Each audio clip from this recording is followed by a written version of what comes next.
taxes, inflation, and the breakdown of the family are causing us to fall behind.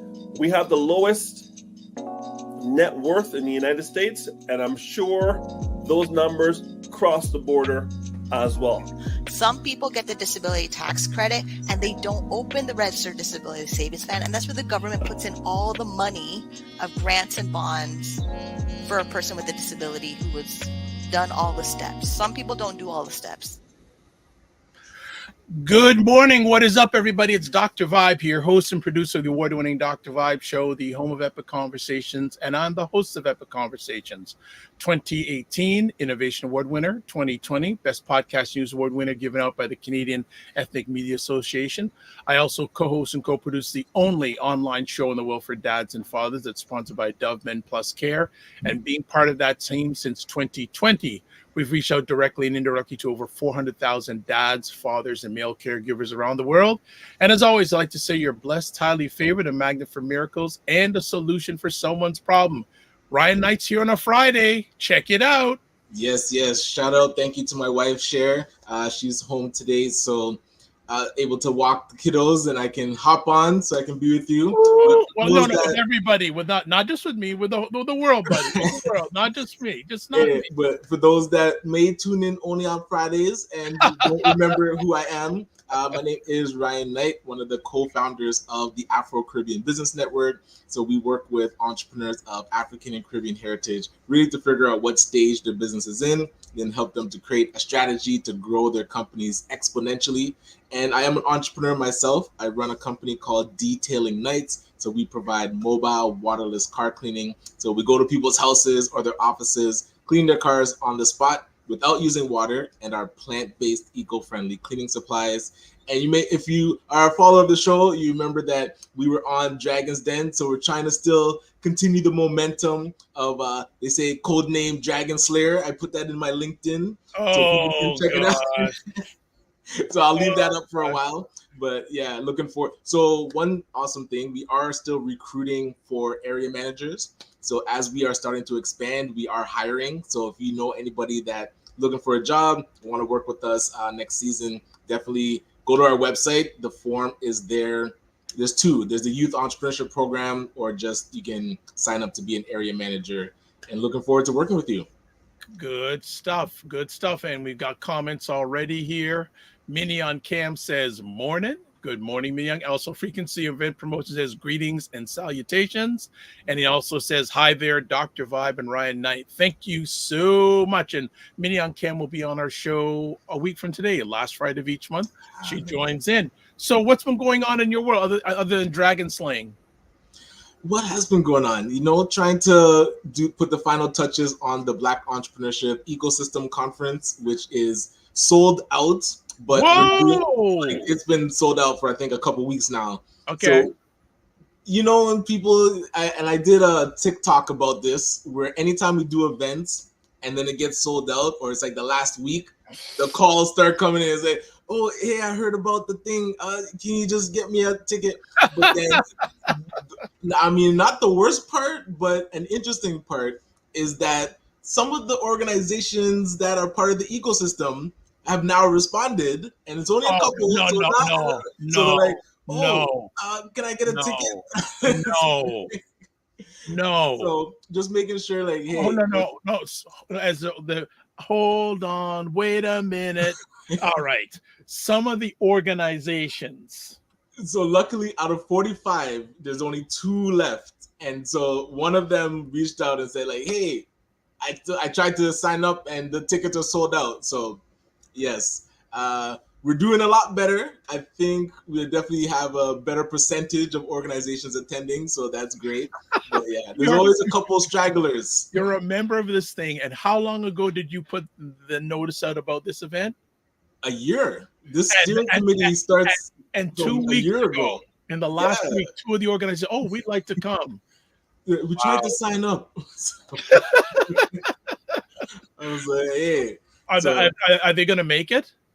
Oh, yeah, we'll fit them in. We have to make sure they can make it. And even though it's sold out, typically, there's slippage where people don't show. So that's why we're calling, because we want to make sure if you're not coming, we want to open up spots for others that are on the waiting list.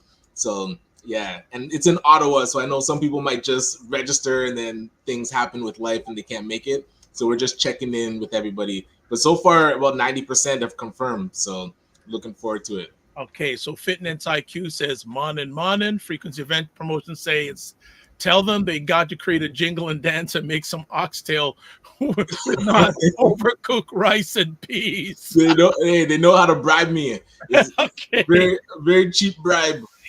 All right. Frequency event promotion says shake my head, SMH. And Mignon Camp says you might as well start with a page that says sold out so they will act fast. Okay. Well, I have to put before you came on. So yeah, I called up your travel coordinator yesterday. And she says, oh, I think like everything's like I don't know, and I'm saying, for like the hotel. For hotels, but I've looked online, and there's some hotels that are really close to the place. But I'm going to give her my contact information to see what else is going on. And how's family life? Yeah, fam's really good. You know, Christian's gonna start a basketball camp. So he had done soccer during the summer, but it looked like he really wanted to do basketball. So we're gonna get him into one and see how he takes into that one. So looking forward to those. I think it's like from now till March the program goes, because they get to learn skills and then become a team and do the tournament stuff. So that'll be cool to see him in that. How about yourself? What's been new and exciting in your world? Well, yesterday evening was a long evening in the fact that people may or may not know, like one of the major people in my life is a gentleman named Mario Armstrong. And he spent last night about 4 hours talking about brand sponsorships. Wow. It was epic. Whoa. 4 hours? They go to Instagram Live?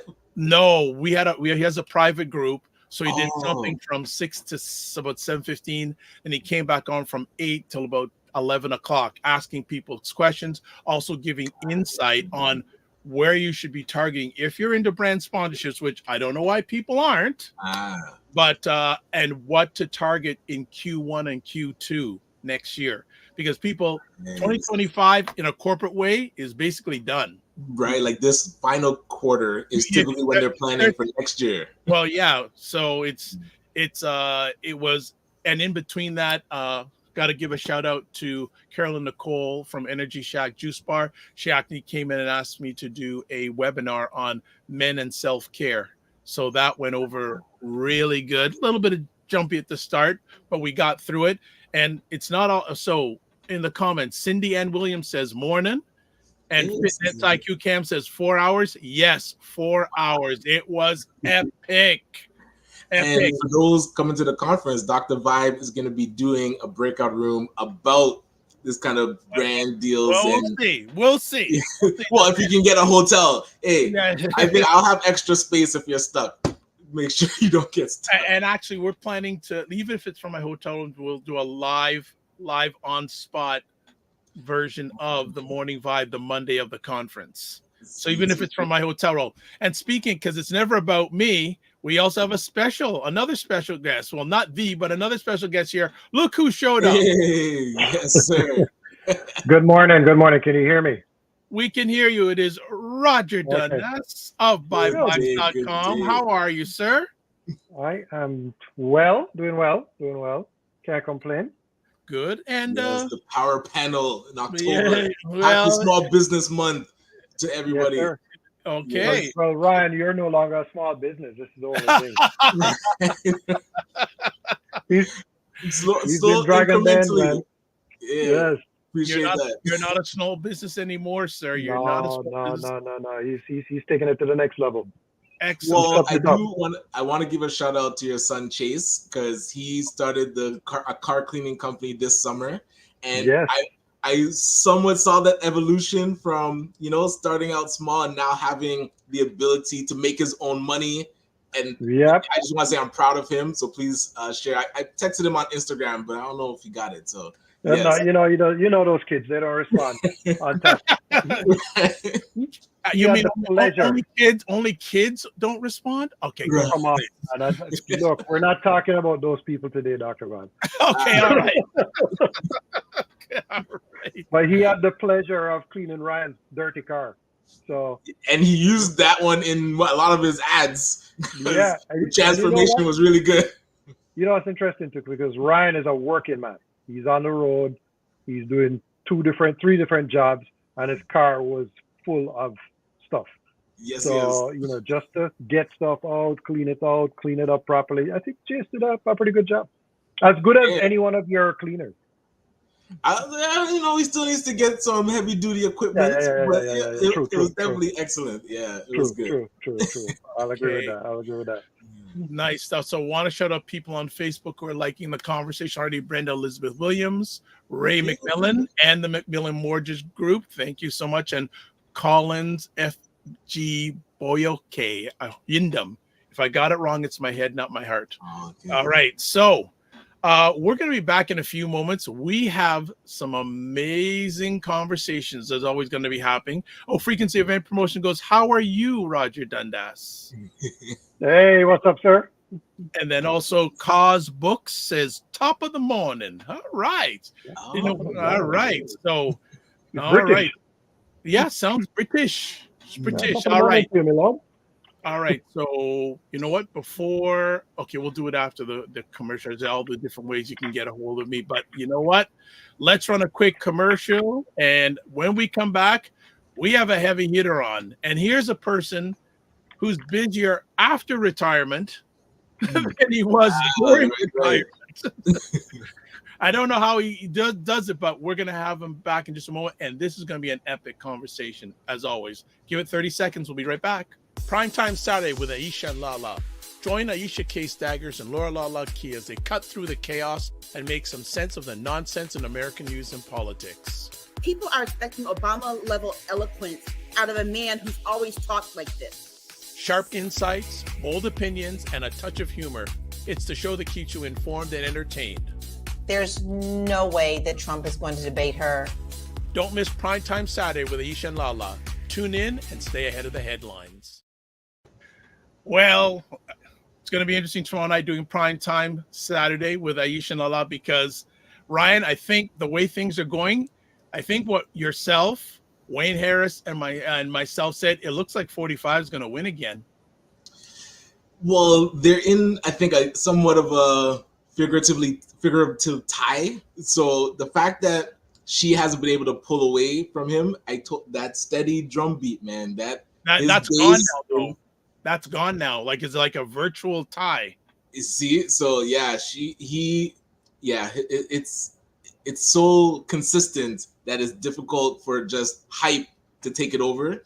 But unless there's, the movie I think is coming out. I don't know if that'll be a pro or con. It did come out a few weeks ago. No, yeah. But that's just giving them more hype. I don't like people timing and stuff. I don't know. Okay, so before we introduce our guests, Fitness IQ says, Roger, hey. Frequency Event Promotion says, we need to discuss this. Why do folks register at the last minute? That's a whole other conversation. Much that goes into event planning. Thank you. And not knowing how much event attendees you have causes the event to be deferred or canceled. Good point. Well, maybe we need to get some event planners on and and especially dealing with the food, because if you're paying for people's food, you need to know how many are going to be there. And worse is if the event is free and you're paying for people's food. People like to just register for stuff and then they don't show up. So now you have all this excess food. So yeah, the etiquette of attending events, you probably should do a webinar about that. Yes. Roger, you're on mute. I know you want to say something quickly about this. You got to unmute yourself. There we go. Oh, we still can't hear you. Oh, there we go. So can I just say something controversial? Maybe people should put on events that people want to attend. Oh. Right. So this is, you can't be, it's like selling a product that nobody wants. Hold on, but why would they register? I didn't say I'm saying like if they register and then don't show up, it's like, So you know what I find? When things are free, people they don't have any skin in the game.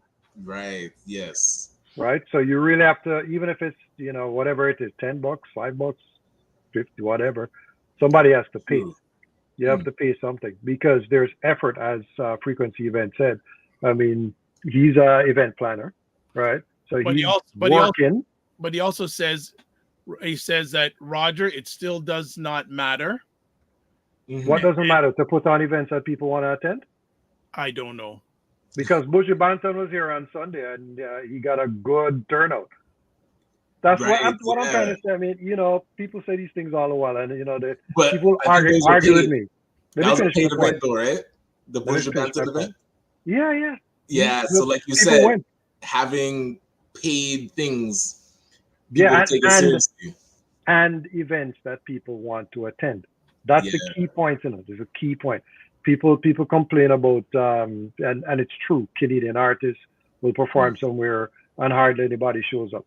But then, and I'm not talking about Drake on the weekend and Justin Bieber and Party Next Door and all those big artists. Those are regular R&B artists. But if you bring an R&B artist from the States that's popular, like Victoria Monet, then it's going to settle. So, as I said, it has to do with are we actually producing events that people want to attend? Okay, let's stop because we're making long here. Okay, quick update on comments. Frequency Event Promotion says Roger bingo. Also, the Macmillan Group, as always. Great point, Roger. Free indicates there is minimal value. Yep. And Frequency Event says Roger bingo. High ticket events is the motto. Yep. All right. Okay. Yep. We are done there. All right. So I had to hunt this person down. I thought he was retired. He's retried. Yeah, he's retried. But I've been wanting to get this gentleman on for a while. If you want an example of a gentleman that believes in Black people, this is probably one of the gentlemen you want to put up. And we're glad to have him here. Ray Williams is a retired, I underline retired vice chairman, financial markets at the National Bank Financial. In this role, he was responsible for facilitating engagements with strategic accounts, working closely within financial markets to promote the bank's one mission, synergistic, and client approach. That's a corporate thing. I could go forever with that.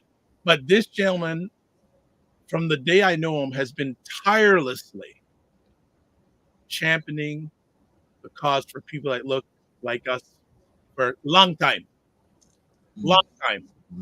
So we are blessed and highly favored to have Ray Williams join us this morning from his tour, because this man is on tour.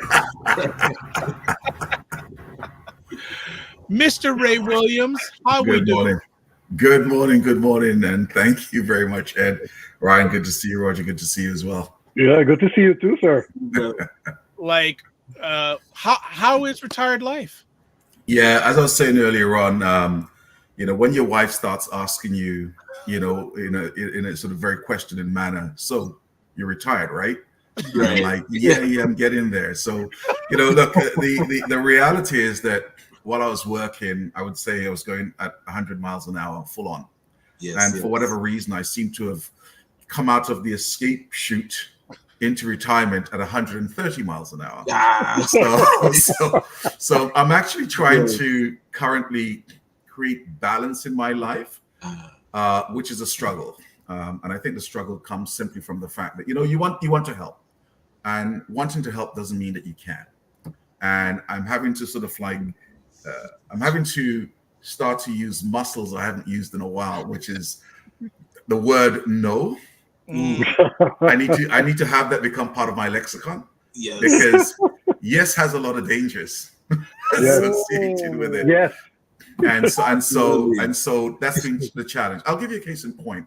I did a webinar 2 weeks ago on good corporate governance, the basics of good corporate governance for not-for-profits, directed at Black not-for-profits. And by the way, it's something that we really need within not-for-profits, not just Black not-for-profits. And it's also something in terms of good governance that we see is missing in large corporations. Just have to look at the very large fine that TD received recently, or the nonsense that went on with Scotia. Anyway, set that aside. I accepted this opportunity earlier on this year, maybe midsummer. And I'm like, it's October, plenty of time. Well, man, I felt so stressed because, to give a 90-minute, 2-hour session, you got to do prep. Right. And that takes a lot of time. And if you're going to do it, you need to do it well. And doing it well meant you do your research, you do it appropriately. Yes, you have a lot of knowledge, but you've still got to put it in a digestible form to those that you're delivering it to, right? So what seems quite often like a simple yes has a lot of ramifications around the amount of time that you have to put into it. And then with all the other things going on. So yeah, I'm literally, yes, I'm being rewired as Ray 2.0, but I'm also having to learn a whole bunch of things around what I should say yes to, how I should be aligned about the things that I'm actually doing where I can make a difference versus having a desire to make a difference, but overcommitting myself potentially and creating a problem for me and also for the organization or the person I committed to. So like I said, it's a work in progress. My conversation with my wife has been, look, it's been 42 years in the making in terms of the work that I was doing. It's 11 months since I retired. It's going to take a while for me to get that balance. So yeah, I think she understands. Transition period. Yeah, but exactly. I do know you're somewhat of an avid golfer. So I was curious, one, do you feel like you're getting out enough? And do you feel more Black people should be getting into golf? So I would say yes and yes. So this year, I had the pleasure of hooking up with a bunch of brothers in something called the Urban Brothers Golf Association of Canada. Yes. And shout out to Garfield. Garfield Gould, Curtis Maskell. There's a whole bunch of Black men. I think there's nothing more beautiful as a Black man being on the course with other Black men, right? Mm-hmm. So that in itself, in terms of the brotherhood, was fantastic. They are, as you can imagine, all very competitive. So probably the last 10 years, I'd not played more than 10 rounds a year. This year, I played 20 rounds in large part because I played with them a couple of times, and I'm like, damn, I gotta improve, right? Now I didn't improve major. I went from like a 17.3 index to a 16 index, which is, I didn't feel as though I improved, but the games, I'm still doing so many bad things, but I'm going to be ready for next year. For them Black men, I'm going to be ready for them, right? Because there's competition. But to your point, yes, golf is, when I came to Canada and so everyone playing golf, I'm like, what kind of foolishness is this, right? But you don't know what you don't know. It's like, what, grown people chasing this little white ball. Yeah. And I got, for the first time, pure frustration. I say to myself, I'm going to go out again. I'm going to conquer this. And I've been struggling ever since. But the important thing here is that from a corporate standpoint, like everyone golfs, even though you're a bad golfer, everyone golfs. It's as much about the golf as it is about being engaged with people and having a particular activity where you spend time with someone. And so, one of the things I really have started to see now, more Black women are interested in golf, because when I go and play in the US, I see the sisters everywhere, right? In Canada, it's a rarity. But now I know some Black women who are actually getting together and going out and playing, and I think it's fantastic. So absolutely, I'm a big supporter of the idea of get out there and, do it in that regard. You get exposed to a lot of places and spaces that we as Black people sometimes are choosing actively not to be engaged in. And I think we do ourselves a disservice at that point in time. We live in a society where, so much that is going on in so many capacities, with so many different people. That's one of the places that you can meet a whole bunch of different people. Absolutely. All right. It would be good to see a Black-owned golf course one day. I know that there's none right now in Canada. Yeah. Because there's plenty of them in the US. I shouldn't say plenty. Yeah. There's a number of them in the US. But there's a good amount for sure. But Ray. Go ahead. No, go jump in, Dr. Vibe. Yeah, because the comments, if I don't get to the comments, I'll be an hour and a half behind, and I don't want to disappoint the people. Opal Inspired says, good morning, everyone. Good morning, Opal Inspired. Cindy Ann Williams says, so glad to see Ray Williams on the show. Okay. No relation, but related to the Black Opportunity Fund. Nice. Cause Books says, no is a powerful word for self-care. 100%. 100%. Faces by Pierna says, very true. And she also says, saying yes can be a slippery slope indeed. And then Minnie on Camp says, golf is not about the golf, it's about the conversations that happen when you golf. And the drinks.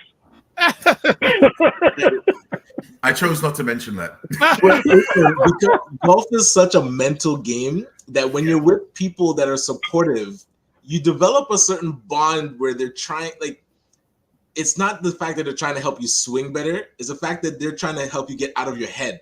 And just to and the support there, I find golf is very interesting in the dynamic it creates with relationship building. Roger, you wanted to say something. I had interrupted you. Go ahead. No. Okay. Go, keep on with the comments. No, well, I want to jump in because eventually hopefully we're going to get to Black Opportunity Fund and the Canada Mortgage and Housing Corporation. But always wanted to ask you, Ray, this conversation piece. Where did you get your heart to serve people who look like us? Because it's one thing to see individuals like yourself who are not in the high up corporate world to serve people like us. Did you have examples? Where did that come from? So, I think like many of us, I came from pretty humble roots. Black kid growing up in the Caribbean, in the country, in Grenada. I think when I look back, there's an old saying that is that charity begins at home, right?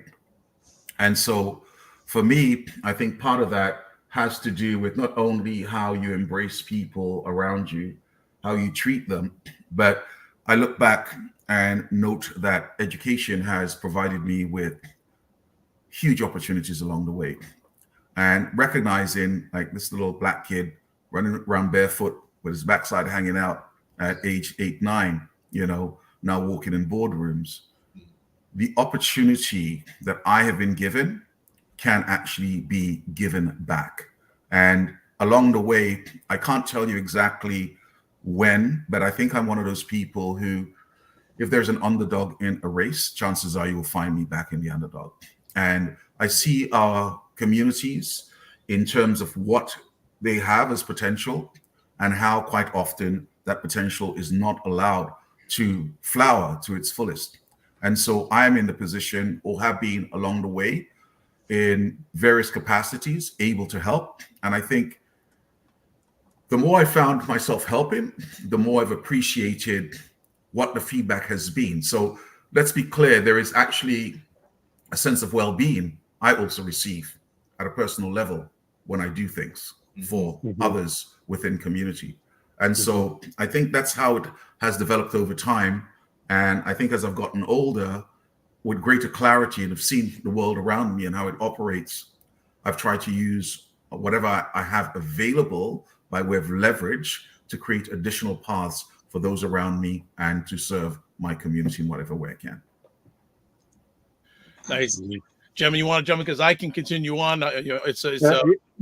So, Ray and I were at an event, I think 2 years ago, not last year, but the year before. And he introduced me to his pepper sauce. Okay. We were talking about that before we went out at a recent George Brown. How many bottles went out, Ray? Yeah, well, I think we made 650 bottles. Ooh, what? Yeah, man, the sauce, it was good and grown at home. Peppers grown at home. Yeah, my wife Georgina, she's a bit of a magician in the garden. She loves the flowers, but she grows a lot of vegetables, and she grows a wide variety of peppers for me as well.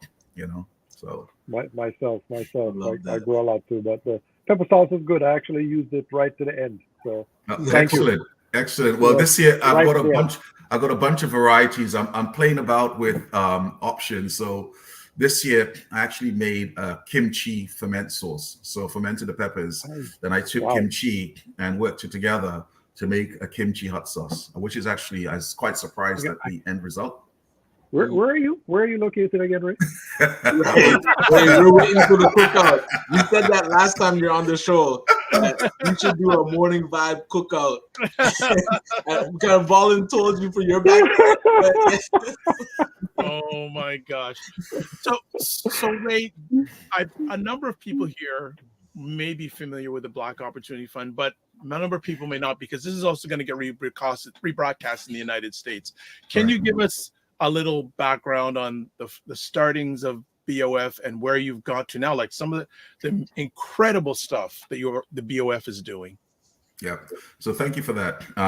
Let me first start by saying it's actually about the amazing staff, a very small but amazing staff we have at Black Opportunity Fund that is doing the work led by our CEO, Craig Wellington. And I will tell you, the impact has been quite substantial. But by way of origin story, we have to go back to 2019. And I have a piece of video that our dear departed friend Michael Carter had shot for us at a reception in Bay Street at a bar.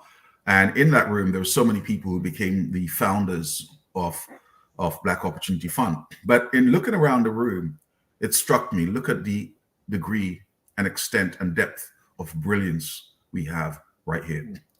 And other things that happened back in September of 2019, I had attended or participated with Carl Cassell, who you may remember had Harlem Underground on Queen West. And he and I obviously are both cooks. And so we did a function, and that function was to help our dear friend Heather with her organization, World Class Jamaica. And the emphasis and the focus was on raising money to buy what they call these Rumi tablets. And these Rumi tablets were like an iPad with a huge directory of available material, but you didn't need internet service, you just need a battery, right? And these were going to go to school kids in rural Jamaica. So over the course of that evening, as one of the two cooks, people approached me and says, "Oh, I didn't know you were Jamaican." I says, "Well, I'm a Jamaican because," right? But more importantly, I said, "No, I'm not." And then the question was, "So, well, how come you're doing this?" And it really struck me because it didn't happen once, it didn't happen 3 times that evening, over the course of the evening. And that's when it struck me that our community continues to be divided. We continue to be strands of threads that are not coming together like a rope to be stronger together.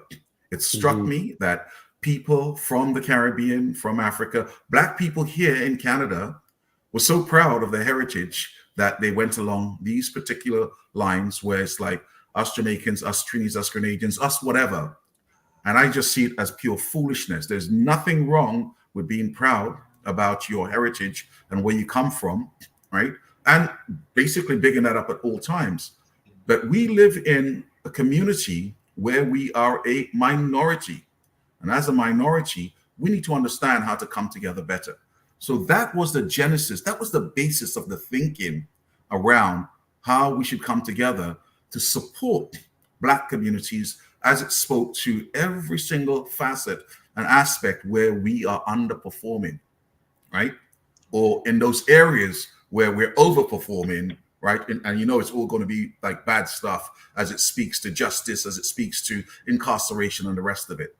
So how do we do that? Well, we bring that brilliance that I referenced. We bring that brilliance together. And that's what I was able to do in late 2019, early 2020. And we reference ourselves as a common North. And the idea here was, I wrote this impassioned letter to those that were within my, circle. And I said, here are my thoughts. Who is with me? 35 people put their hand up. Of those 35 people, we broke it up into groups. Okay, who wants to look at what? Let's look at everything from financial literacy and investing. How is that going for us and what are we doing there? Let's look at, education and aspects of that.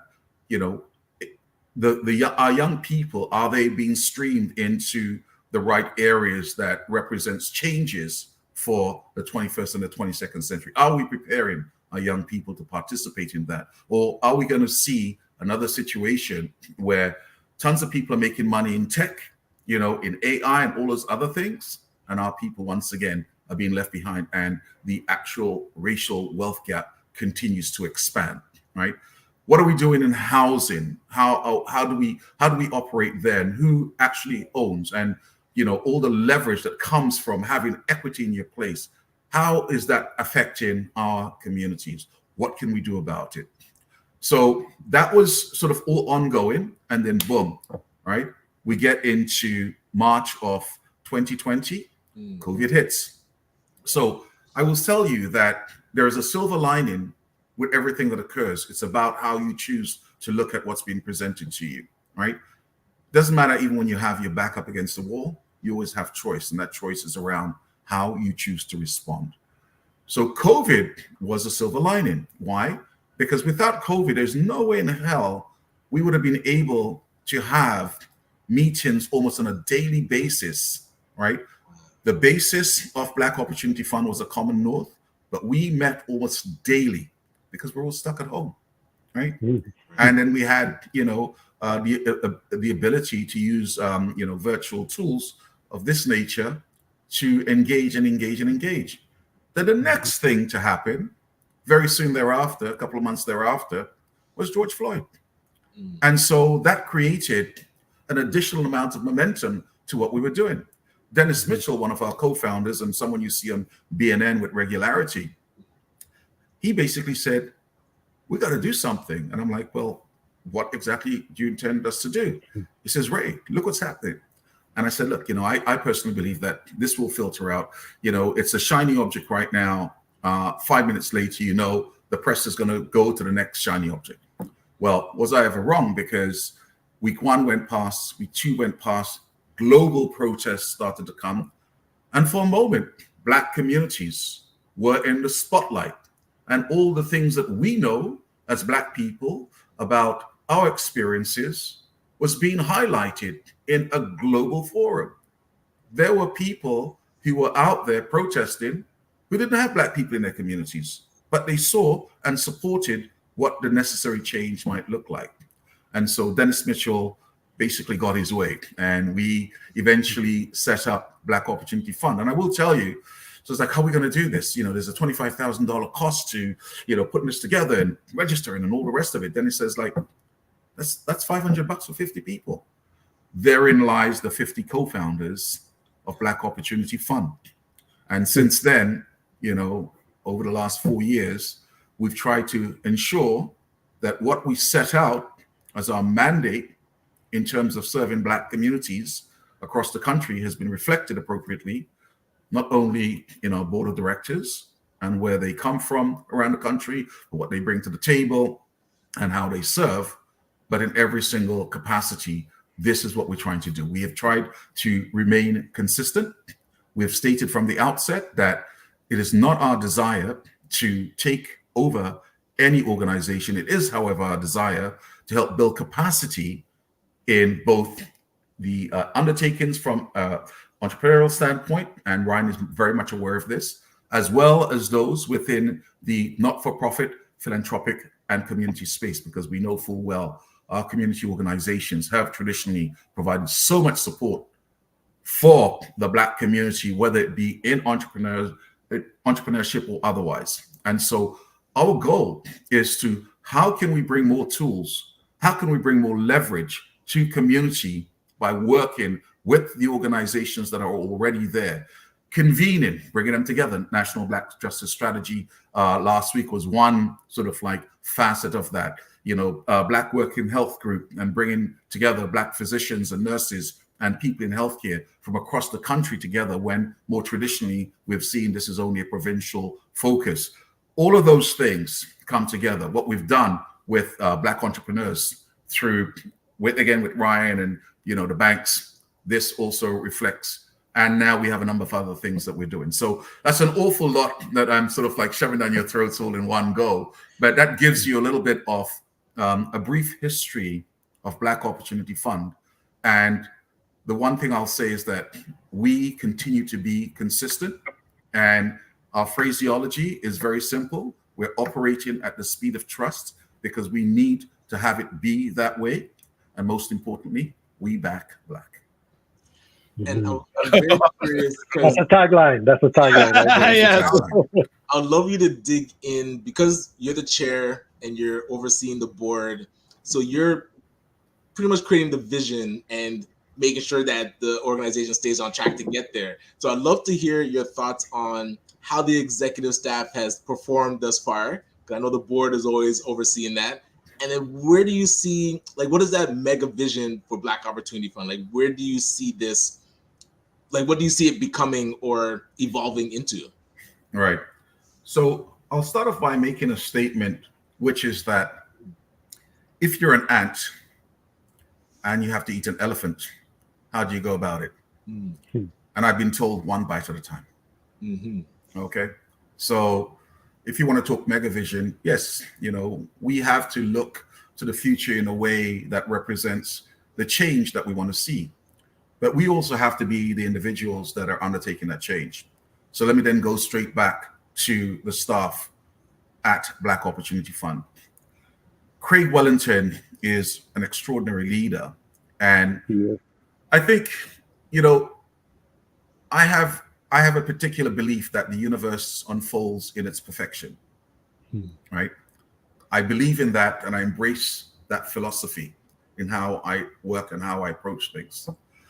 And Craig came along with the amazing skills that he brings to the table, his connection to social impact, his knowledge of community, his understanding of the space that represents diversity, equity, and inclusion, brought all of those things to the table. But he brought a passion as well that represents so much about who he is. So it's under his leadership, with the amazing team around him, including Andrea Chambers and many of the other young folks who have chosen to come and work for an organization that serves Black community, where there is a belief around what this organization, that is Black Opportunity Fund, can do. So yes, we've got a board of directors that, you know, I'm pleased to say they, each and every one of them, they actually sit the egos at the front door before they come around the table. If you look around that table and see the nature and quality of people, and you look at the experience that they bring, it is extraordinary. It's like a Hall of Fame list. but you know what? It is a group of people that work extremely well. What I'll say to you is as follows. There is a desire on the part of everyone to undertake that service to community, number one. Number two, the challenge is always there, because no one around that table is just going to sit and have something occur that they're not in agreement with, because they're all very powerful people. They will make their voices heard, and we will have a discussion to ensure that there is alignment. And this is how we operate. Yeah. In terms of the big plan, we started off with the notion of the elephant and us being the ant. Well, here's something I'll share with you. When we first started, we talked about, you know, what the size of the fund would be. We've had to recast our thinking based on a theory of change that we went through our first AGM and strat planning session. What we realized was, first of all, that we wanted the government to give us 800 million. We've got really nothing from government. They did put up 200 million up, and that was given or won by another organization. Okay. But hasn't stopped us from creating impact, right? More importantly, as we continue on the original plan, which was we have to create something that is sustainable.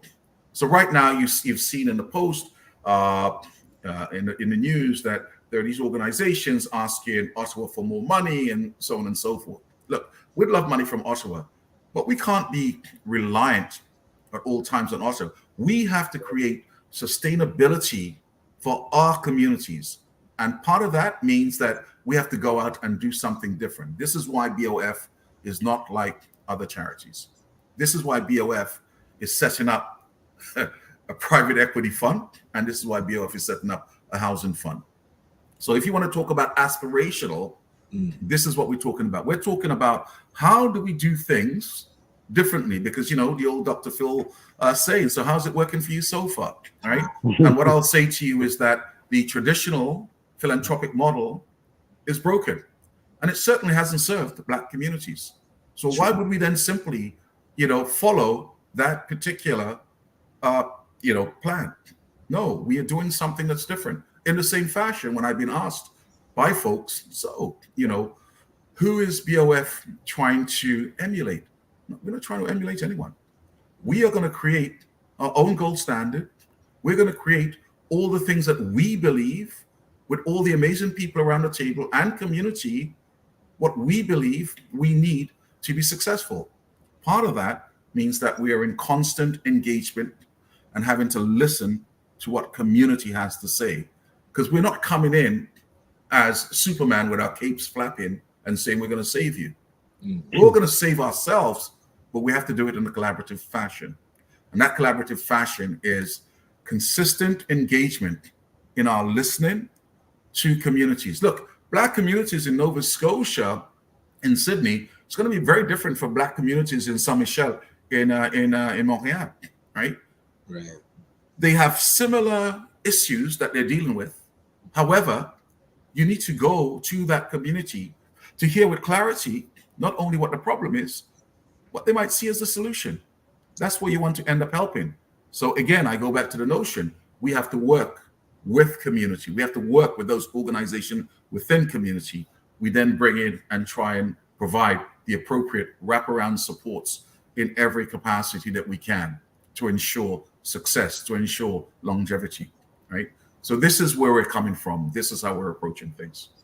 Ray, one of the things that I wish that BOF could do is loan out some of your board members to some other Black organizations.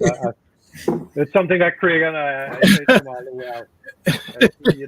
The board that you guys have is probably the most impressive board I've seen in a very long time of most organizations, Black or white. It's very impressive. And I really appreciate the work that you guys have been doing. Well, gotta say that. Thank you for saying that, Roger. And it's interesting because I was sharing with Ed that, and I may have stated this earlier on, that 2 weeks ago, I spent almost 2 hours, as mentioned, undertaking a webinar session for the Black Canadian Fundraisers Collective on the basics of good corporate governance. Because again, where many of our community organizations fall down is the lack of understanding at a very basic level of what good governance is and what is required for that. We've seen how that has impacted, other organizations, Black organizations that's been in the news recently. And that has had, by the way, very negative effects for Black community organizations. I've had people tell me that the amount of funding that they were due to receive was cut back. I've had people basically say, we received money recently, but now they want to do a review again, And in fact, we actually had a Black Opportunity Fund. I'm not going to mention the specifics, of course, but a situation not dissimilar to that. So, there's been negative ramifications for what has taken place by an organization, in my estimation, that should know better. But, like I said, let's not sit here and think it's only Black community organizations. We've seen it in the large corporate world in a bunch of different places. I mean, look at, is it the Rogers, is it the Rogers family right now? The Thompson family? One of the families in telecoms, they're fighting like cats and dogs, and it's all, I think it's Rogers. Rogers, it is Rogers. Okay, yeah. So look, it's not just about Black community organizations, but full well we're invariably held to a higher standard, and so we actually need to show up in a way that says we are not only deserving, but we should be here at the table as a partner and not in some kind of capacity as someone's child. 100%. Well said. Okay, I'm going to catch up on comments because we need to catch up on comments. So way back, Michael Lambie says morning. Office of Tim says morning, gents. Fitness IQ says kimchi.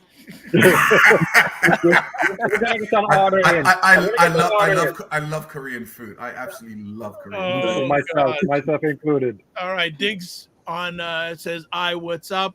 Dr. Tachi says good day all. Host of the Indie Soup Media, of course. Minnie on campus, the division in the disability community is so heavy that they're just written off as disposable. People forget we are people first, not just disabled. Okay, let's see where else we go. Oh, Minnie on campus says many of the charity models are broken, especially with people with disabilities, and housing is accommodating. Government housing for people with disabilities, a 20-year waiting list. So I think that is a good segue. Oh, well, we'll get to that in a second. Cindy Ann Williams says it was an honor and a pleasure to work for the Black Opportunity Fund. Yes, yes. All right, so that puts into a nice segue. Ray, I was elated a few weeks ago when I saw on your timeline in LinkedIn that now you have a role with the Canada Mortgage and Housing Corporation. How did that come about? And why did you take on that another responsibility? He's not retired. That's So let me tell you, it's kind of interesting. I think most people who have known me probably know I'm in finance, but probably have absolutely no idea what I do in finance. In fact, there's also a lot of people who don't know I'm in finance and think I'm actually in food because they see me posting about restaurants and wine and food also. The last business I built at National Bank was, in fact, a mortgage securitization business that I started by myself in 2008, did my first trade in 2009, and it is actually now one of the businesses inside Banque Nationale and financial markets that is extremely profitable. A lot of the business was undertaken through CMHC with their Canada Mortgage Bond Program. So basically what I was doing in my work was, let's say someone gets a mortgage, right, from a mortgage broker. That mortgage broker is getting that financing from a trust company or a bank or a credit union. Those mortgages are then taken and they're securitized, right? And what you do, and you basically securitize in the cash flows. Like, if you have a mortgage, you're paying on a monthly basis. So those cash flows, I'm securitizing them, we're putting them into a note, right? And that note, securitized note, is then sold to the Canada Housing Trust, which in turn allows the Canada CMHC to issue a Canada mortgage bond. The bond is purchased by investors. The investors, the funds that comes in, the proceeds, then floats back to those people who had entered the mortgages in the first place. You rinse and repeat. So we built a business from that. That is one of the most powerful and one of the most revenue driven within National Bank. So over the years, that allowed me to not only understand the housing ecosystem, but also the frailties of it, the challenges of it. Got to see a whole bunch of stuff because now I'm talking about everyone within the system. A better understanding of the builders, a better understanding of the financiers, a better understanding of who's doing community housing, a better understanding from the credit union system about where they're focusing, just all around. So if you were to look at Equitable, First National, Home Capital, I know all of those because they're all my clients. If you look at the credit union system, coast to coast, I know the majority of them because they're all my clients, right? So this is stuff that people may not be aware of. And so that allowed me engagement with CMHC within the insurance arm, because insurance, especially in high ratio mortgages, is very important. Insurance, as it speaks to certificate of insurance for commercial and multis, very important, CMHC again. That allowed me to do also engagement with CMHC in their treasury, because it's the treasury that issued the bonds, and the opportunity to hedge the bonds. Again, I am a derivative specialist. Things I don't ordinarily talk about because, like, who wants to know what the hell a derivative specialist does, right? So that's, I prefer to talk about food, travel, wine, etc. That last 2 minutes, we need to clip that. Yeah. Because the master class that just got dropped. I was in thinking 2 the minutes. same thing. No, but you were asking, you're literally asking, how it is that I got to CMHC. Well, guess what? I have a ton of experience in housing, and I was also the person at National Bank as a vice chair trying to articulate the bank's position on housing affordability. Wow. So that meant I was engaged with people in sustainability, something else that I've got something of a background in because I got my qualifications from Cambridge University a couple of years ago on sustainability leadership. So there's a whole bunch of things that come together that represents why it was that I was actually a first-rate candidate. In fact, when you go through the skills matrix at CMHC, and some of it is posted on their website, you will see there's only one person in the category of real estate financing, and that will be me. But then I also hit a number of the other boxes. That's just a reflection of the experience I bring to the table and why I was deemed a very good candidate. And so now I sit as a board member. I'm also happens to be the chair of the pension trustee because I've got some very good experience in pension investment management from sitting on the boards of CPA Canada, sitting on the board of United Way of Canada, and so on and so forth in pension investment management. Okay. Plus my overall background in finance means that I have a good understanding of the wider financial markets with deep understanding in certain areas as it speaks to asset classes, foreign exchange, money markets, equity, commodities, and derivatives, but probably all of them. So to answer to your question, it's like I've got the experience. Hold on. Can I quickly just thank two people right now? I would like to thank you, Dr. Vibe, for asking that question because, and hold on, I want to do the second thing. I want to thank you, Ray, for you're usually very humble, but there's times when you need to let people know what you're capable of. And so thank you for just putting the humbleness aside for a second and letting us know your experience, because it is stuff that we actually don't know. We hear and see titles and see keynotes and we see presentations, but hearing about your actual background and what the experience that you have to bring to the table of something like this, I just want to thank you for letting us know that why you're experienced and why you're chosen. And again, that whole DEI stuff where people don't realize we get into positions because we are excellent. People need to be reminded of our capabilities and not just get put labels on stuff. So I want to thank you, gentlemen. Don't be fooled by the hoodie. In other words, right? This is not just a hoodie. This is a George Brown hoodie. Let me tell you. I'm telling you, yo. So Ray, did you approach them or did they approach you? So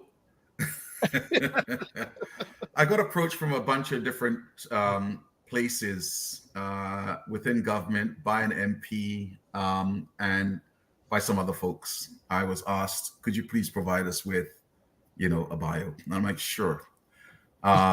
In fact, I was also approached by a headhunter who wanted to know if there was a job at the time as CEO of CMHC, and I'm like, no thanks. Right, that'd be heavy, That's not something I even want to think about. Look, it's a Crown Corp. Part of the reason I was happy to undertake this, and this is not a paid gig, but it's an important one because housing and housing affordability has such damaging aspects on Black communities, right? In terms of our lack of ownership, that for me, it's important that a voice be around the table that actually is able to speak loudly to some of these issues, right? I'm not saying just because I'm around the table, it's going to change, but at the very least, being around the table means I can actually make very clear statements and I can bring to the table information I'm hearing from community and from other folks as it speaks to how do we address this huge and ugly issue within our society. Got some comments here before you jump in. Hayden Morrison says, Roger, that's a great point. Our community sharing board members. We should figure out how to do that. Mignon Ken says the Ontario Disability Support Program shelter calculation is $582 a month. Make that sense in today's housing market. She also says, I'm a George Brown alumni. And the Macmillan Group says, great point, Ryan. The Caribbean ingrained humility has to be, quote, unlearned, unquote. So, Ray, what are some of the challenges you've heard about what we face as African Canadians, Black Canadians, when it comes to housing? What are you hearing, and what are you able to speak to that board? So, look, home ownership rate in Canada is probably in the mid-high 70%. Home ownership rates in Canada, okay? Black Canadians is probably in the low 40s. Gotcha. Okay? So think on that for a moment. Back in, I think it was 2022, I think it was RBC. They had this paper. It was called Unleashing Opportunity, and it talked about the racial wealth gap, but it spoke specifically about housing. And what it spoke to was that if Black communities in Canada owned property on a pro rata basis to the size of our representation in the population during COVID alone, we would have been $100 billion richer. Sit in that for a moment and understand where that number comes from. As I mentioned to you, home ownership in Canada is in the high 70s. But for Black communities, it's in the low 40s. That represents that differential of $100 billion. That's just during COVID, because, you know, everyone wanted a house and prices went up stupid and all of that good business, right? So that alone speaks to so much. Let me tell you how, let's unfold that a little bit. You know, if you had purchased a house, let's say 20 years ago, 25 years ago, for let's say $250,000, right? 25 years later, you know full well that place is now worth 1.2, 1.3. But let's just say it's worth $1 million, okay? Over that 25 years, you're probably close to paying off your mortgage. But that $250 that you've paid off is now worth $1 million. Off that, let's assume you go to the bank for that loan equity that you have in your property, right? And you want to borrow against it. But they say, yeah, we're only going to do 50% loan to value. That's $500,000 you have right there. Think about how you can leverage that $500,000. Mm-hmm. Think about that for a moment in terms of generating wealth, whether it means going and, you know, investing in another income property, use it in the equity markets, the stock markets, maybe going out and buying a boat because that's what you wanted. But all I'm speaking to is the lost leverage that Black communities do not see, right? The other component there is, lo and behold, you right away have a situation, right, where you have the opportunity to now provide financial access to your children, right? Whether it's because you want to pay for them to undertake higher education, or you want to become the bank of mom and dad, right? Because that down payment situation, it's not an easy one. And this is where mom and dad comes in. It's like, there you go, son, $200,000 towards your $1 million house, or $100,000 to your $500,000 condo apartment, or whatever it might be. We don't, because of the low rates of home ownership by Black communities, we don't get to see as much of that in terms of giving our kids access, right? And so we need to change some of that. And Black Opportunity Fund hopes to change some of that with our housing fund, because it's going to be looking at how do we engage with helping on a co-ownership basis the down payment that's required, right? Unless you're taking a high ratio mortgage, then your down payment is 20%. Well, 20%, that takes a lot of time on a 500, even a 500,000, exactly. Exactly, to actually come to. Yes. So if you do high ratio, 10%, you come up with 5% and we come up with 5%. We have, co-equity, co-ownership within that. We have the opportunity now to help someone get onto the housing ladder, because that's the biggest gap, right? that down payment gap. That's the biggest gap. That's the biggest challenge. Think about it for a moment. The majority of people who might tick all the boxes in an application for a mortgage without the down payment, those people are probably paying rent not dissimilar to a mortgage, right? If you're in a good job, exactly, right? If you're in a good job, consistent, your credit scores are great, you can manage GDS, TDS, you just don't have that down payment, right? So we're looking to see where we can actually support and fill the gap. And we believe that is one of those areas. We believe, Ryan, when you talk about the sort of big plan up ahead, this is part and parcel of how we want to create change. And this is why we are not like the regular charities. This is why we're also called the Black Opportunity Fund. Even though we're not a fund per se, what we're setting up right now at arm's length will help us achieve some of these goals for Black communities in terms of access.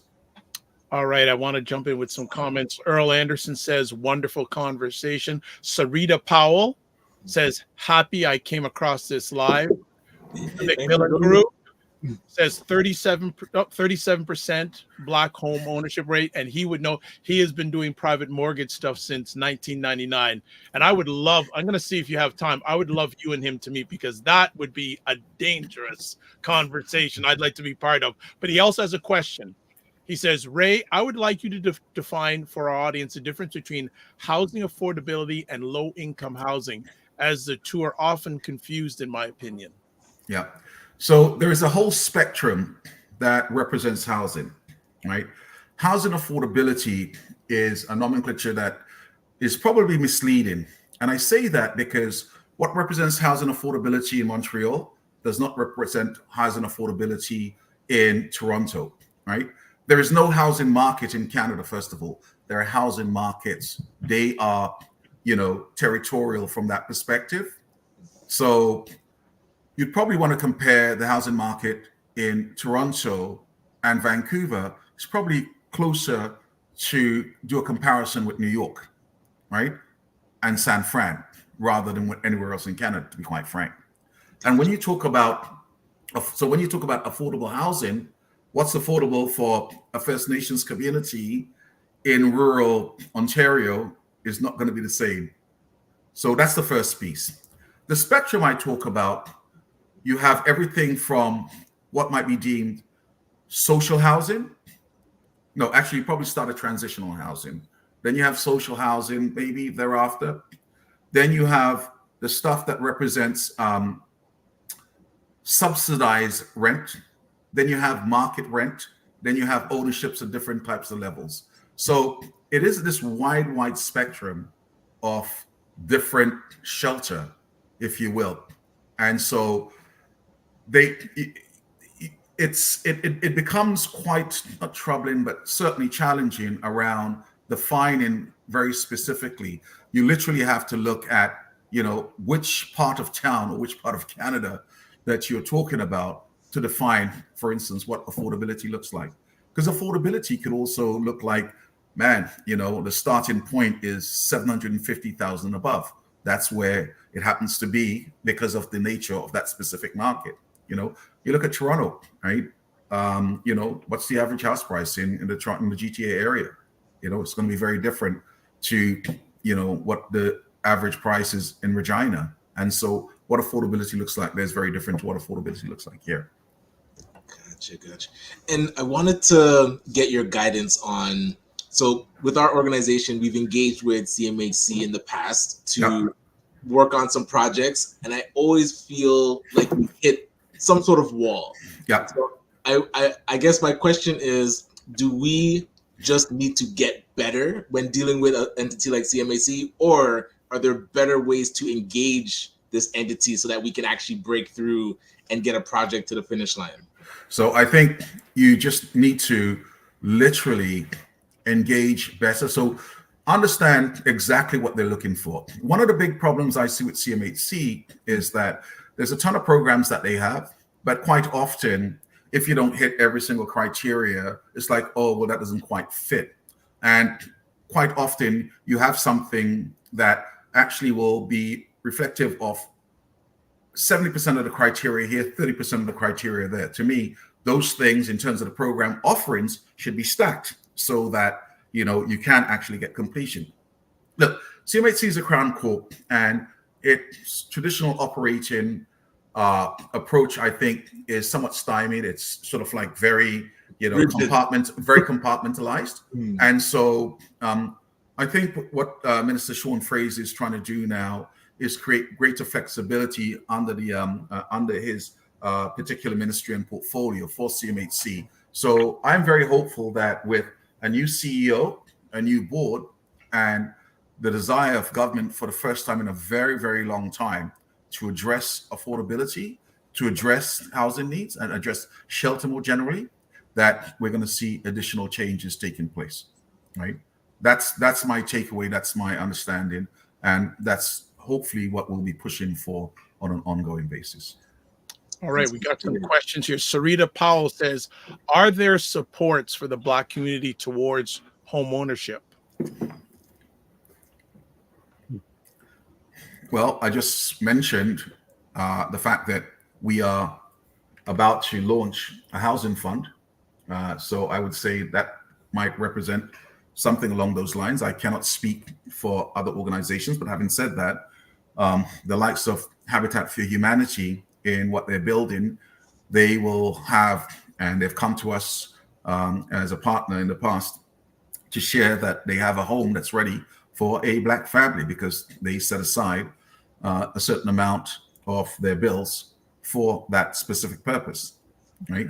So there is that. The other piece is that there is a lot of lending, such as I think the MLI Select programs from CMHC, where, and again, we come back to the notion of affordability, where if you use that loan fund, then lo and behold, you have to build, as a builder, you have to set aside something like, I think it's 20 to 25, maybe 30% of affordable units. So you have market units as the 70%, then 30% set aside. Now, I don't know necessarily that 30% is set aside specifically for Black communities, but it's set aside as affordable. Then you have people like Daniel's Corp or Dream, where they actually do focus on helping Black communities access, you know, affordable housing. So there's a bunch of different things out there that represents what it might look like. And I think the problem is, up until last year, when the new minister, essentially came out with a number of announcements around housing. Prior to that, you know, you really had to be reliant on what's going on at the provincial level and what's going on at the municipal level. But now we've got the feds back in the game. I think, you know, opportunity for changes, and the very fact that the federal government is actively engaging at both the provincial and municipal level goes an awfully long way to saying, I'm not going to suggest to you that, you know, that suddenly it's going to be solved, but there are solutions slowly coming through. And there is no one solution, by the way, right? The solutions have to come from a wide variety of places and spaces, you know, whether it be community housing, more focused housing, modular builds. There's just a whole bunch of things, you know, building for just rental, because that's also part of the whole spectrum of shelter. Gotcha. Got another question here. I think you can answer this one quickly. Will the fund be set up to support Black communities across Canada or just the GTA? We intend, well, first of all, Black Opportunity Fund is a national organization, and that is reflected very much if you were to look at our board and see where the representation comes from. And so as a national organization, we're always looking to undertake everything from a national perspective. We anticipate we'll be in the 6 major markets, housing markets across Canada. Okay. Next question. The Macmillan Group has 2, and he's right in on this. Has there been any consideration to use land trusts in Canadian cities to deal with the issue of Black home ownership? And do see it as a valuable option? So I think it is a viable option. I mean, Ray might be aware that recently the federal government actually announced a bunch of different sites, and probably more to be released, that speaks to you come together with an appropriate plan, then you have the opportunity to take either land or building on a 99-year lease for $1 and then use that for the purposes of building. So really, the problem here, though, is that there aren't too many black builders out there. I know of a few. One of the interestingly prominent one is Golden Triangle Developments, two young brothers out of the East End who are building 80 and 90 unit situations. And in fact, they were doing it and actually setting aside 30% of their units for affordability for black families, right? I mean, so if you look up gold, let me just make sure I have not misstated. Yeah, but but if that's true, I'm gonna reach out to them and get them on the show. Yeah, so I mean, two bright young brothers. Great story about them when they were, I think, at McMaster, clubbing together to buy their first property, flipping it, and then since then they are amazing black men, young entrepreneurs that enough respect for, it's like, and they are successful and they've got a whole bunch of stuff going on. So we want to work with them. They had some struggles as it spoke to accessing. When I told them about CMHC and what they were doing and how it aligned, we went through with them the CMHC, but we didn't get anywhere. So I really do understand when Ryan talks about some of the challenges and struggles of getting stuff across the line. There are obstacles in there that needs to be worked through. Got it. Next question from Ray again says, if we use fractional ownership as one of the solutions to deal with affordability, would the liability mortgage be reported only for the debt that is proportionate to the percentage ownership? Great question. So I do not know the legal ramifications well enough. The question actually sort of answers itself in so much that would make sense, but I don't know the actual law well enough to make a specific statement on that. I think what I do know is that from our perspective, what we'll be signing is essentially a document that reflects our co-ownership on that down payment, with a clear understanding within the documentation that when the property is sold, that we will have a takeout on a proportional basis. Mm-hmm.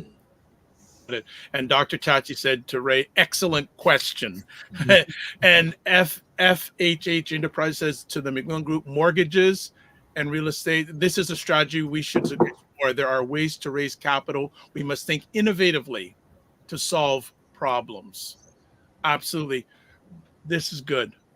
I know, Roger, you got to get off in the next few minutes. Do you have any questions or any comments? Yeah. The thing about the housing or any investment is the importance that people put on that as a wealth building tool. And what I think Dr. Vibe has spoken about a lot of times is that people focus a lot on the show, right? So they focus on things that are not really income earning, and spend their money on entertainment and having a great time without thinking about the future. And I think that's a challenge. And I see communities. I see recently where I live, there's been an influx of South Asian families, and I would say in every house there's a multi-generation. So there's the parents, maybe a brother or sister, two different families in the one unit. And I find that a lot of Black families, they're not into that. They don't want to share space. They don't want to come together and do that group buying. I don't know if that's what Ray McMillan was alluding to with respect to fractional ownership, where there are multiple people actually not just buying, but living in the same space to reduce the burden of the high cost of the housing, and figuring out a way to work it out. Let's just work it out. Let's try and get along.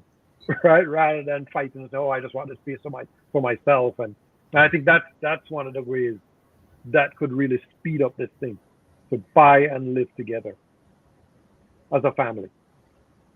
Well put. Well put. And do you want to add to that comment, Ray? Not really. I mean, at the end of the day, I think when I look, I see certain communities that's a sort of a natural aspect of how they live their lives. Culturally, very comfortable. And I think, my observation is that I've seen that with both Indian and with Chinese families.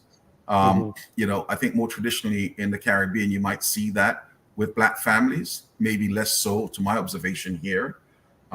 So I don't know. I mean, the notion of it sounds interesting enough. The practicality of it might be very different. I mean, we're talking here now about personalities and, who you can get on with and who you can actually, spend time with and, how that actually ends up working. So I think there's a lot more in terms of the nuances of it that might create challenge, but that's just sort of one singular takeaway here. And that's where you wonder how we can get creative. Like the housing market with so much verticals and so much derivatives and so much ways to leverage.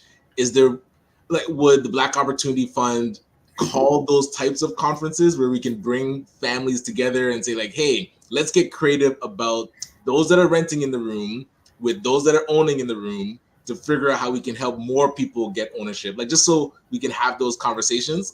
Maybe it's already on the agenda to have those, but I'm curious how we can just start to strategize around it and actually get some ideas on the table. What's a very, sorry, Ray, just to cut you for a second. Well, what's a great option is multiplexes, where there's different levels. So the ground floor is one person, the second floor is a different person, and the basement is a third. So 3 different people, 3 separate living spaces, but it's one house, one property. So it's interesting that you bring that up, because I think most of you are probably aware of Dr. Kofi Hope. Yes. Okay. Right. Yes.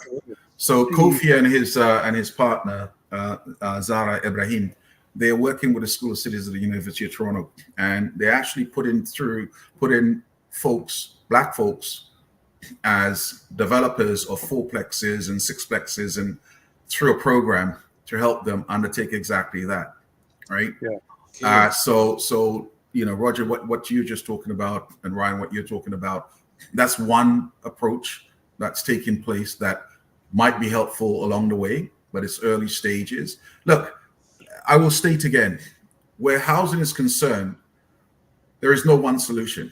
There has to be a wide variety of solutions, and it requires actually pretty much a whole of community. And by that, I mean everyone within the housing ecosystem.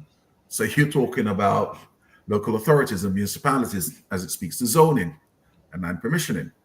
You're talking about those who are financing it. You're talking about everyone involved in the housing ecosystem having to participate. More specifically, in response to your question, Ryan, I would say that, Black Opportunity Fund looks at all times to undertake convening on topics that are important to community, but ultimately it is not us doing the work from that perspective. It's actually bringing in the people who have the knowledge and finding out how do we support them towards the end goal. Right. Got it. All right. Some comments. I know, Roger, you've got to jump off. So any final comments? There's a comment here from Ray McMillan. Says, Roger, multi-generational ownership is definitely the way to do it. Our clients who have done that have significantly increased their net worth. I grew up in a multi-generation. Hold on. Is he frozen? Yeah, I think so. Oh, no. Okay, now we're back. Oh, you good? Yeah. Okay, we got you back. Yeah, Sarita Powell says Wait, we missed the... No, I'll get to that. There's a certain reason why I'm doing this. So Sarita Powell says that's how we lived in Jamaica, in the rural area. But don't forget, some people migrate alone. However, I think that in that case, more people can get together as friends, investors, and share space to reduce the costs. Tim Frey, Office of Tim Frey says, I have a South Asian client with 5 building plans in Ontario with around 746 units. He wants to partner and provide a percentage of the units for our Black community. Is there any program to support this? That's interesting. The only other comment I'd make to just on top of the different solutions is migration within Canada, because there are more affordable homes, especially if you have a remote job. If you have a remote job, you don't need to be paying high rent in GTA or all that. You could live in New Brunswick, not as nice. It depends on what you like, right? So if your lifestyle fits, exactly. If your lifestyle fits PEI, New Brunswick, Newfoundland, Labrador, it is much cheaper to live out that side. It's not as cheap anymore in Halifax. Yeah, but Roger, I don't think you're gonna find any planting in New Brunswick, Listen, we gotta bring it there. Hey. But isn't there a restaurant out in New Brunswick, Roger? There are several that we highlighted in New Brunswick, in Prince Edward Island. I think there's about 7 or 8 for such a small space. So it's not that it might be a little bit more expensive, and then that speaks to the agricultural side of having indoor farms, right, and growing the crops that you want to see. So that's another versus always shipping and importing stuff from the motherland and from the Caribbean. So there's a couple different ideas, and there are many ways to skin the cat. So to your point, Ray, I have to jump. I do have a meeting at 10:30, but I was happy to spend some time here and continue that amazing work at BOF. It's fantastic what you guys are doing.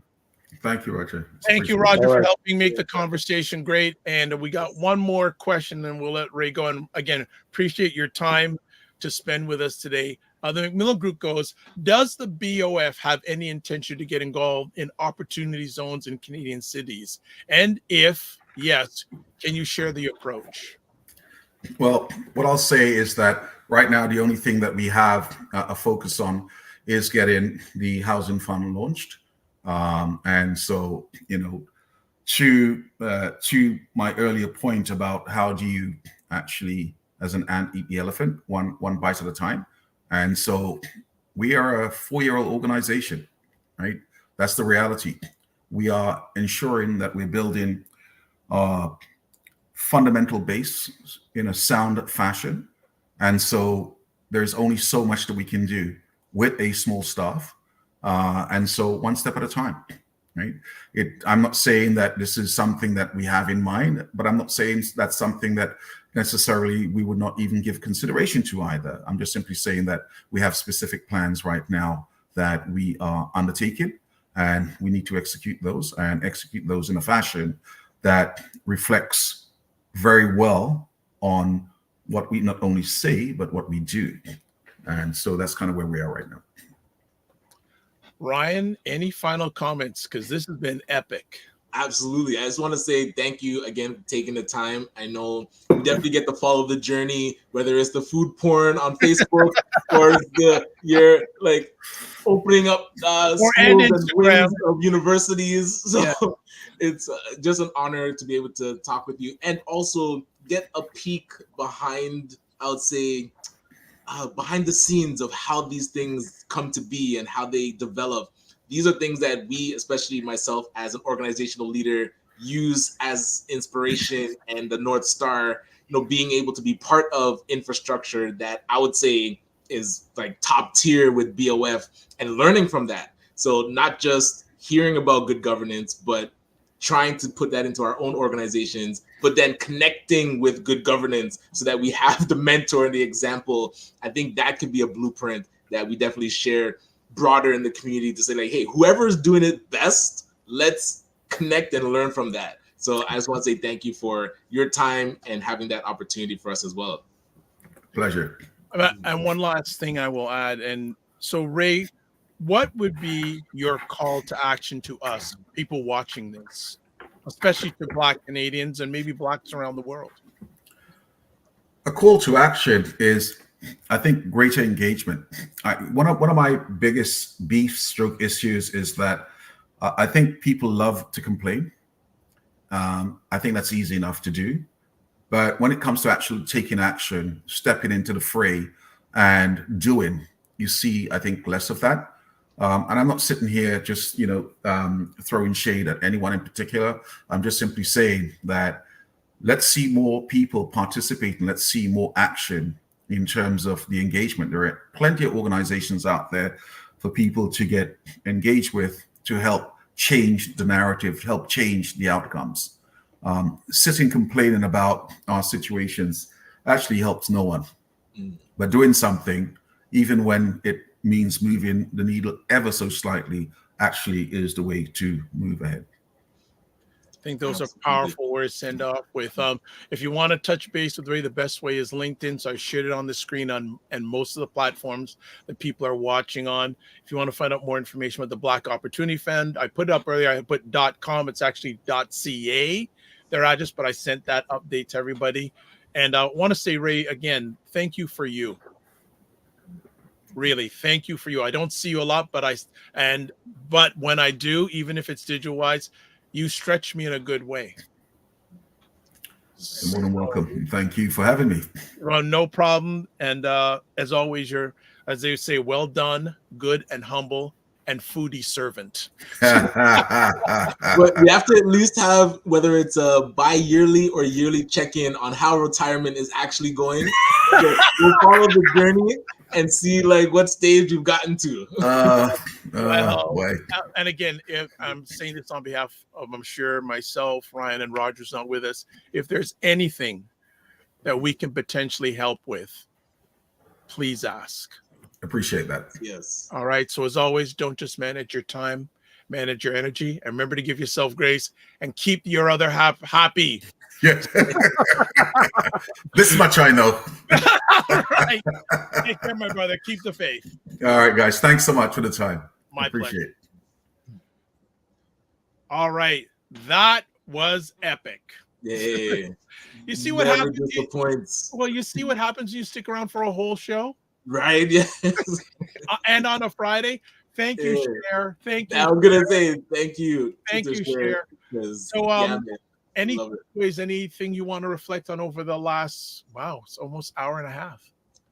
Well, it's interesting to see the different spaces that the Black Opportunity Fund leans into. I remember we had Craig on with the Walmarts about their health initiative, and then this one's more about housing and also like with economics. So getting, I would say, more of the community to be part of these conversations would be key, so that as it's being developed, like be part of the design. We shouldn't just be sitting back, like he was saying, on the sidelines, just shouting our observations of what's happening. Like, no, let's get down there and be part of the strategy. So I'm looking forward to seeing how this develops and how we can support and be part of it. Yeah, this was a really good conversation. Anything that stuck out for you? For me, it was like a masterclass, especially when you broke down the housing piece. Yo, that clip, I'm telling you. Yeah, that. And it is said that for people to go from the low class, the poor class, to the middle class is housing, having a home, and to go from middle class to upper class, owner of stocks. Okay. But the housing piece, and you notice how you use the word leverage. Right. Well, and that's where, as a collective community, if we know we need to help more of us get into housing, then I feel we can strategize about, okay, who currently owns and who's renting, and what can be done to start taking those bites, one at a time, a couple at a time, just figuring out how to get more people into that space so that they can start leveraging and, like you said, get into stock ownership, get into investing. So I feel like that's a great priority to target. Some other people I want to shout out who's liked the conversation on Facebook: Marcia Darby, Christy White. We also had Andrea Bryan. Oh my gosh, I haven't heard that. And Cindy Ann Williams. Wonderful. Yes. Shout out to Brampton. Northwest Territories. Right. Northwest Territories. So yeah, family, thank you for hanging. This was and it took me a few weeks to get a hold of it, because again, follow him on LinkedIn. He doesn't show the stuff for the cooking, but all the other stuff, he is like, he's at 130 speed, like you said. So we want him to slow down, but he ain't gonna be done for a long time. Well, when he breaks down the experience, it's like you can't let that experience just go into the nights and into the sunset. It's like I said, the way he broke down that housing process, wow. that was like going, whoa. Like, I'm sure. And to be the person that built it, like helped to structure it, man, that type of expertise, that IP, Ray's a bad. Well, then we know two Rays. They're bad men. They're bad men. All right. So what's up for the rest of the weekend? Yes. So shout out to David Green. Oh, he's doing I think it's AGM or a gala tomorrow that he asked me to keynote. So yes, I'll put on my cap and gown to head to a gala. Got that yet. I still am waiting. Dr. Tachi, and Divine Right. Yes, we're waiting for it. But yeah, so keynoting that. But we always do our our Saturday morning youth entrepreneur program with Delta. So actually, we're trying to figure out how to turn this into a Saturday school where we can teach entrepreneurship ongoing, so all year round, Saturday from like 10 to 12. So it will start that conversation about the Saturday school used to exist and now it doesn't. How do we bring something like that back? So we've been brainstorming what to do. That's interesting because in other cultures they have their Saturday schools. And after school too, after school. So we have to start. They spend time to teach their own from their own. Exactly. So we can definitely lean into that. So yeah, that's been on my mind. And as like we have 2 weeks, well, I'll say less than 2 weeks till the conference. So yeah, those that will be there. I gotta get a room. Yeah, I gotta get a room. Yeah. Forward to that. Or I'll be sleeping in the car. Maybe I'll do the morning vibe from my car. Wake up in the morning. Click. Click. And I would be remorse. There is contact information for Buy Blacks. So Roger and Camille, his beautiful wife, buyblacks.com. There's the contact information for Buy Blacks. There is contact information for Ryan. And there's contact information for myself. What else do we want to put up there? Oh, you can watch replays of this conversation there. So this weekend on tomorrow, primetime Saturday with Aisha K. Staggers and Lala, we'll get to see what they're thinking about the presidential race because they said during the last debate, they thought that Ms. Harris is going to win. It don't look. It's very close.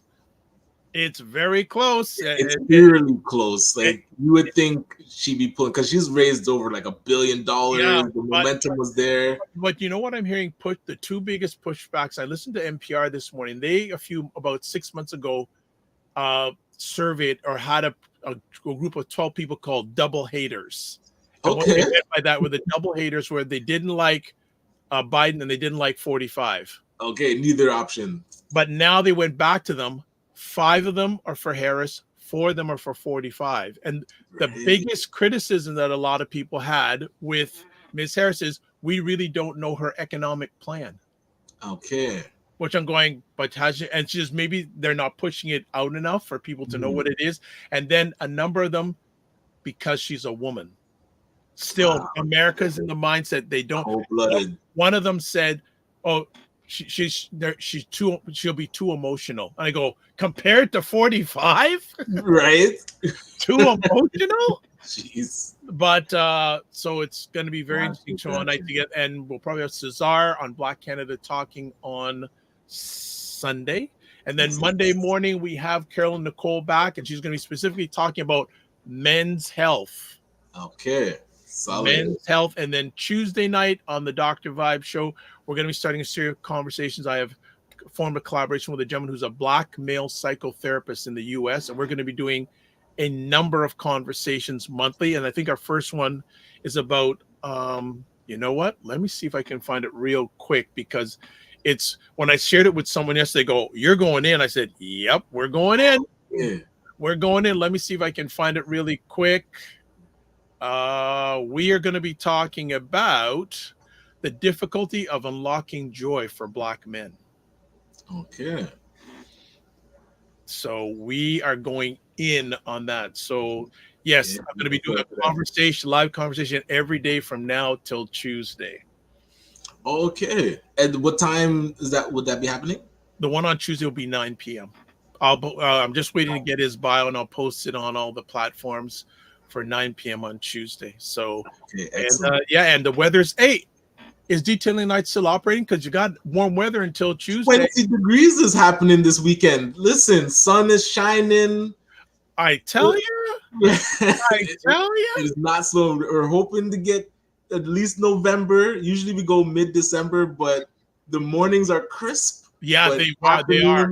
Yeah, so after mornings we're in the turtlenecks, by afternoon we're in t-shirts. I got up this morning and the car was frost. There was frost on the wheels. I turned it on, had the defroster on for about 3 or 4 minutes. Said it's coming, but it is nice out there. So everybody, thank you for taking the time. I'm speaking that Ray Williams and Ray McMillan have a conversation. I think that would be, I would love to be at the table for that. That would be a good conversation. Yeah, I like that. That would be very powerful. All right. So everybody, live your life as a dream. If you can dream it, you can make it. Sometimes you have to get small to get stronger. Block assumptions and aim bigger, aim better, aim higher and wider. Love, faith, and respect. And don't just manage your time, manage your energy. And remember to give yourselves grace. Man, it's been a while since I've done a live too. It was like over a week. Yeah, it's been a week. It's a long weekend and all those things. All right. All right. So God bless. Peace to all. Keep the faith. You know what? I forgot to do this. Subscribe. I wanted to get right into Ray Williams today, so I didn't want to hold back the time. But few last things. Subscribe to the Dr. Vibe Show on YouTube and hit the notification button. We're finally past 1,570 subscribers. Like the Dr. Vibe Show on Facebook, LinkedIn, and Instagram. To advertise your business, product, or service, please email me, dr.vibe at the drvibeshow.com. Join the Discord group. Email me at the email address. And, of course, we can never forget Dr. Tachi and Indie Soup Media, which is now at, I think, almost 19,000 subscribers. So check it out. Whole pile of content creators, myself being one of them, has, I think, 3 or 4 conversations a week, 2 times a week. The Morning Vibe edited versions are on there. So now we're done. All right. God bless. Peace, well, keep the faith, and walk good. We'll see you if you're just morning vibing on Monday. Bye.